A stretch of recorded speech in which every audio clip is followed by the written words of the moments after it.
Hey, welcome back to ClearSpot. On a 30 MW bifacial block, being wrong about albedo by just a few points can be the difference between hitting your uplift model and carrying a permanent IRR disappointment in your portfolio. That is the uncomfortable part of bifacial performance. The model may look good on paper, but the real asset has to perform on your ground, in your weather, with your maintenance reality. This is not a PV system critique, it's a reality check on how bifacial actually behaves on your site, and why you need measured data, not assumptions, to manage it.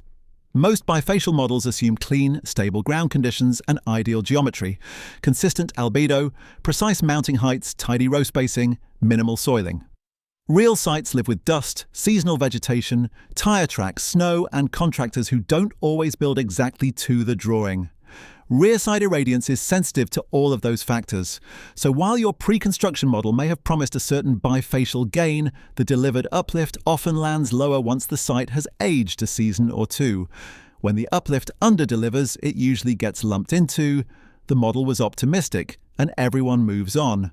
Without block-level measurement, you can't know if the issue is fundamentally site-wide or dominated by specific areas where albedo has decayed, shading has crept in, or mounting tolerances are off.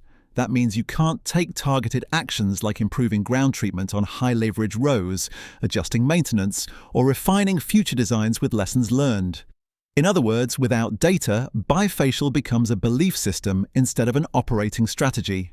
A bifacial-aware analytics layer uses geometry, front-side performance, rear-side inspection data, and local conditions to estimate realized bifacial gain per block and, where data allows, per row group. It effectively backs out how much of your production is coming from the rear and how that compares to the model under actual albedo and soiling conditions.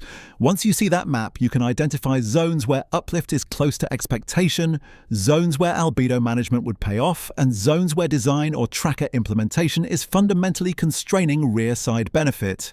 Instead of treating bifacial as worked or didn't work, you treat it as an asset class with tuning knobs.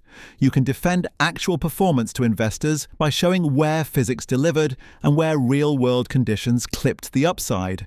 You can adjust O&M, for example, maintaining reflective ground conditions on the most responsive blocks.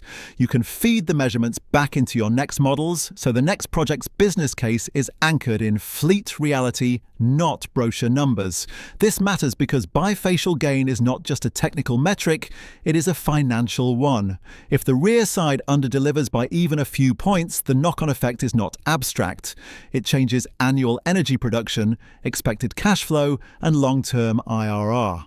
And if that underperformance is spread across a portfolio, the gap becomes harder to ignore. The point is not to chase perfect uplift.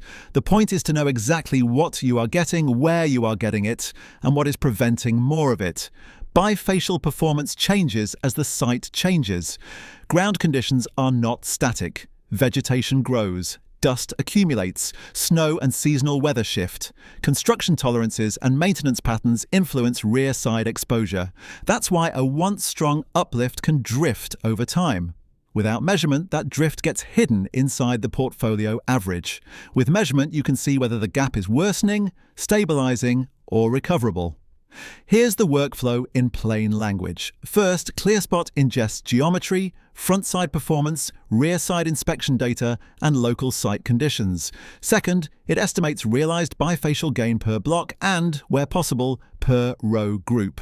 Like, share, and subscribe for more solar insights. ClearSpot. Smart device, smarter decisions.